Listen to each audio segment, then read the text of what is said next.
All right, we're here with Steve Diaz, who's one of the organizers here with LA Can. Steve, thank you so much for being with us today. Tell us a little bit about this event, how it came to be, because it's an amazing turnout here, thousands of people. And how did you guys actually get this going today? So this actually started with a partnership between Chuck D and Public Enemy.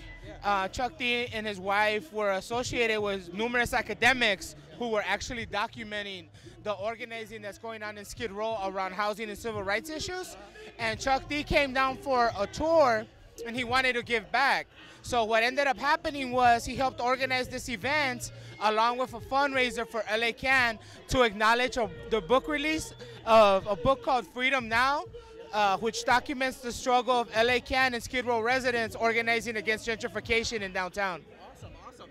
And is this like the first time that LA Can has held a community organizing event, or at least of this magnitude? I mean, this is definitely of this magnitude. This is the first time, and definitely it's great to see all these artists to come out and support the community and show and give inspiration to folks on Skid Row. But of this nature, yes, but of other events, no. We've done that 24/7 for the last 12 years. Yeah. Well, Steve, I was going to ask you, you kind of mentioned what LA Can's mission is, but for folks out there who really don't know about the issues facing the homeless community, could you tell us in a short, succinct kind of a mission statement what LA Can really, what its mission, its core mission is? So LA Can's mission is to help people dealing with poverty create and discover an opportunity while serving as a vehicle to ensure we have voice, power, and opinion in the decisions that are directly impacting us. This is important because Skid Row has long been forgotten, and it's always been that people always wanted to speak for us, and downtown has historically been a place for low-income residents ranging back from World War II. So we want to make sure that those voices who've been here for years are taken into account. Yeah, definitely, Steve. And one of the things we heard a lot today, including from Chuck D repeatedly, was that Skid Row actually has the highest per density population of homeless individuals in the United States. And that's just a mind-blowing statistic to think that we are here in this day and age in the most prosperous nation on earth, and we are in the ground zero, as it were, in terms of where homelessness is really impacting our citizens the most. Right, absolutely. This is definitely ground zero. This is actually the homeless capital next to San Pablo, Brazil, in the world. Los Angeles in general.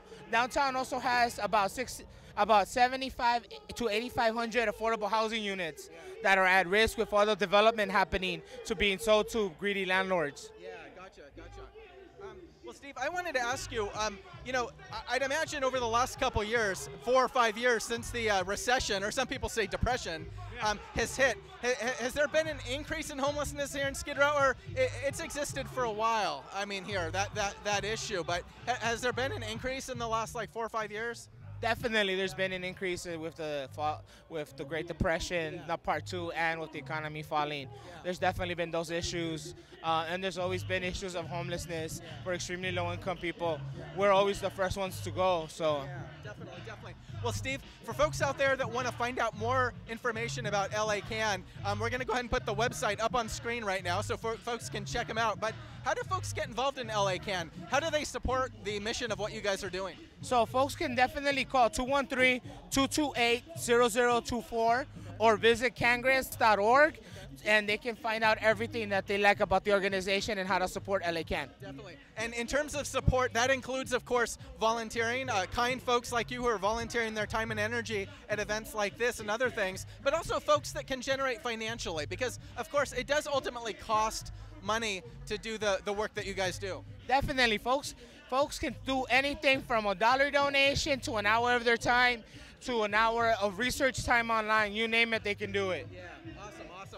Well, Steve, I want to commend you again for your wonderful work with this organization and volunteering your time, and you're a model for us all. So I want to thank you for that, man. Thank you. And we'll let you get back to tending to this important event. So, all right, you have a good one, sir. All right, buddy, thanks.